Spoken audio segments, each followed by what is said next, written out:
Voy a presentar a mi amiga soltera Cindy.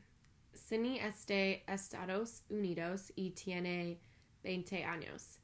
Cindy vive en Naperville, Illinois, con sus padres, su hermana y su perro.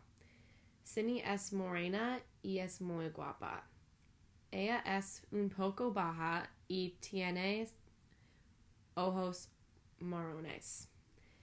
A veces Cindy lleva gafas. Cindy es más graciosa que mis otras amigas y también ella es muy inteligente.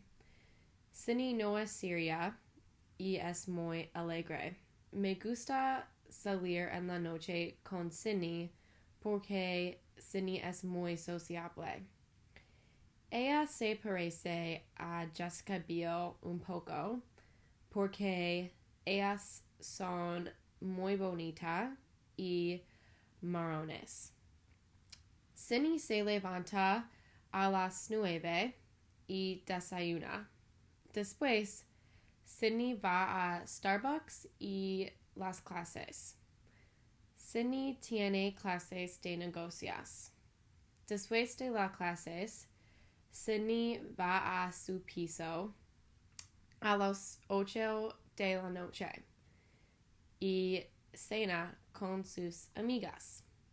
Cindy le gusta salir a la noche con sus amigas y ir de compras y hacer ejercicios.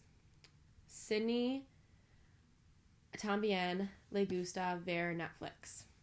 Cindy quiere un hombre que es alto y muy simpático y un hombre que muy gracioso como ella.